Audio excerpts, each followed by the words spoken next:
پاکستان میں ایک انتہائی نازک، بہت ہی حساس، بہت ہی فیصلہ کن مرحلے کا آغاز ہو رہا ہے۔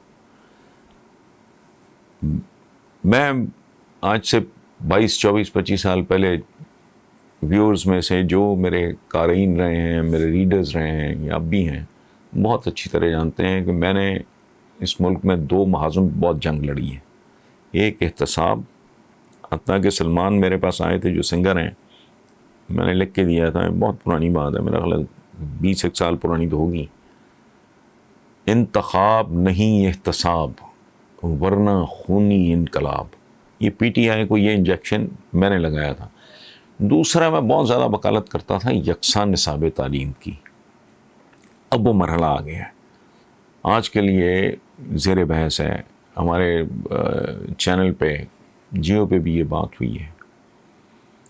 یہ بہت فیصلہ کن ہے، بہت امپورٹنٹ ہے۔ میرے پاس اس کی تفصیلات نہیں ہیں، لیکن میں ایک قدم آگے جاتے ہوئے آپ کے ساتھ یہ بات شیئر کرنا چاہ رہا ہوں کہ یکساں نصاب تعلیم بہت ضروری ہے، لیکن اس سے بھی زیادہ ضروری یہ ہے اور زیادہ اہم ہے اور زیادہ فیصلہ کن ہے کہ نصاب تعلیم ہے کیا؟ یکساں تو ہے، وہ تو اپنی جگہ پہ ہو گیا، وہ ہے کیا؟ تم بچوں کو پڑھا کیا رہے ہو؟ اس میں دیکھو، میری درخواست یہ ہے، قرآنک وزڈم یہ ہے، رب العالمین کا حکم یہ ہے، بے شک تم غالب آؤ گے اگر تم مومن ہو۔ مومن کون ہے؟ مومن کی فراست سے ڈرنے کا حکم ہے، فراست۔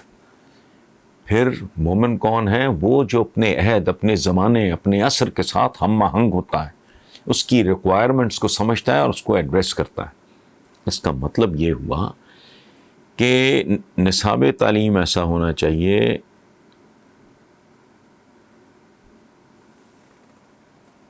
جس میں فوکس ان مضامین میں ہو جن میں آپ نے دنیا سے کمپیٹ کرنا ہے۔ یہ بہت ضروری بات ہے، ورنہ جتنی بربادی ہو چکی وہی نہیں سنبھالی جا رہی، مزید برباد ہو جائیں گے۔ ان علوم پہ فوکس کرنا جن علوم کے میدانوں میں ہماری ترقی یافتہ دنیا کے ساتھ ہمارا مقابلہ ہے۔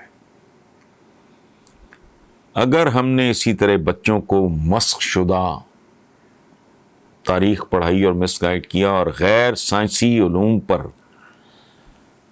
فوکس رہا اور سائنسی علوم پہ ہمارا فوکس بہت زیادہ نہ بڑھا، تو ہمارا مستقبل، ہماری نسلوں کا مستقبل بھی ہمارے مستقبل کی طرح آؤٹ آف فوکس ہو جائے گا۔ اور میرا نہیں خیال کہ وہ مسلمانوں کے دوست تھے جنہوں نے علوم کو دینی اور غیر دینی میں تقسیم کیا۔ دنیا میں کوئی علم غیر دینی ہو سکتا ہی نہیں۔ میں نے پہلے بھی مثال دی کہ اگر کشش ثقل ہے تو بھائی وہ تو کسی سائنٹسٹ نے ڈسکور کی ہے نا، پیدا تھوڑی کی ہے۔ ایک حقیر سا ذرہ، ایٹم جسے کہتے ہیں، اس کے اندر کروڑ آتش فشانوں جتنی آگ چھپی اور طاقت اور انرجی ہوتی ہے، یہ پیدا کی ہے ہم نے؟ نہیں، انسان ڈھونڈتا ہے۔ سو رب العزت کی یہ کائنات پہیلیوں سے بھری، اسی لیے حکم ہے تفکر کا، تدبر کا، الصین، چین تک جانے کا حکم ہے۔ تو وہاں آپ نے دینیات کی، اسلامیات کی تعلیم کے لیے وہاں آپ کو بھیجا جا رہا ہے۔ خدا کے لیے کائنات، پوری کائناتیں، رب العزت کی ہر تخلیق کے بارے میں آپ سپیریئر ترین اگر تخلیق ہیں، اشرف المخلوقات ہیں، واقعی ہیں، تو یہ اشرف مخلوق اسی لیے ہی اشرف ہے کہ یہ اس کو تخلیق کرنے والے کی جو باقی تخلیقات ہیں ان کے بارے میں جانکاری حاصل کرتی ہے۔ تو دعا کریں، کوشش کریں، اگر اللہ توفیق دے تو سوشل میڈیا پہ اس بات کو اٹھائیں، اس کو عام کریں کہ فوکس کرو ادھر۔ میرے بچے نے کمپیٹ تو دینیات میں نہیں کرنا، ہو ہی نہیں سکتا۔ میں آج تک کسی مسلمان گھرانے سے واقف ہی نہیں ہوں۔ جو ماڑا ہے، ذرا افورڈ نہیں کر سکتا، اس کا بچہ وہ قاعدہ اٹھا کے مسجد میں چلا جاتا ہے۔ قرآن پاک پڑھنے کے لیے. جو افورڈ کر سکتے ہیں قاری ان کے گھروں پہ آ جاتے ہیں. بچے میرے الحمدللہ سینئر کلاسز میں چلے گئے تو اب ان کو پہلے عربک میں 1 بار 2 بار 3 بار 4 بار پڑھانے کے بعد پھر اردو میں، اردو بھی ان کی کمزور ہے. اب کیا کریں، یہ بہتر اسکولوں میں جائیں گے بچے تو وہاں میڈیم ہی اور ہے. اس کے بعد میں خود اب قرآن پاک کے ڈفرینٹ انگلش کے تراجم دے رہا ہوں کہ ان کو بات سمجھ آئے کہ قصہ کیا ہے. ٹھیک، تو اس میں تو آپ کو کوئی اتنی معاف کرنا دلتیاں جھاڑنے کی ضرورت نہیں ہے. اسٹیٹ کو بہت ہی کم کوئی ایسے کم نصیب ہوں گے بیچارے جن کو یہ نا، ادروائز نہیں. وہ تو پھر سرے سے جاتے ہی نہیں، وہ تو کہیں جاتے ہی نہیں. سو ان علوم پہ فوکس کرو نصاب تعلیم میں، جن علوم نے کل تمہارے بچوں کے آئندہ کو، تمہارے بچوں کے کل کے بارے میں فیصلہ کرنا ہے. سو ایک گزارش تھی میں نے کر دی ہے، وہ کیا کہتے ہیں، صحرا میں اذان دے رہا ہوں والی بات ہے. کوئی سنے نہ سنے، وہ ہمارے صوفی شاعر ہیں، انہوں نے کہا تھا مالی دا کم پانی لانا پر مشکاں لاوے، مالک دا کم پھل پھول لانا لاوے یا نہ لاوے.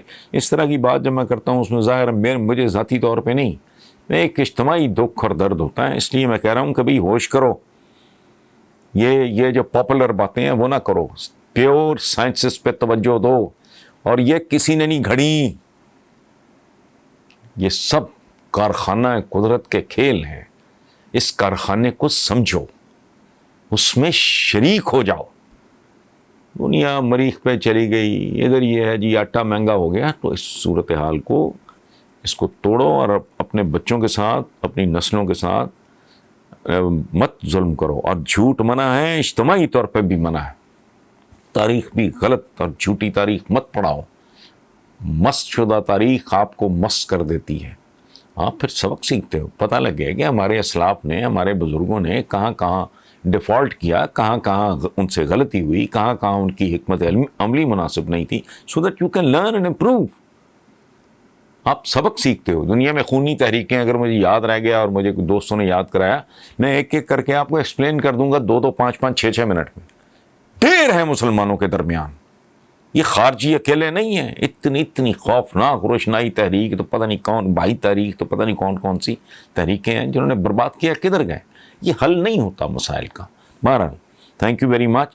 یہ نصاب تعلیم کے حوالے سے میں یہ ذاتی طور پہ سمجھتا ہوں کہ اگر آپ بات کریں گے کہ ہوش کرو اور ماڈرن جدید ترین علوم کی طرف اپنے بچوں کو راغب کرو، ان کو متوجہ کرو، تو میرے نزدیک یہ عبادت ہوگی. اور اس سے شاید حکمرانوں کے دلوں اور دماغوں پہ کوئی اثر ہو. ادروائز جو ہے وہ تو چل ہی رہا ہے. Thank you very much.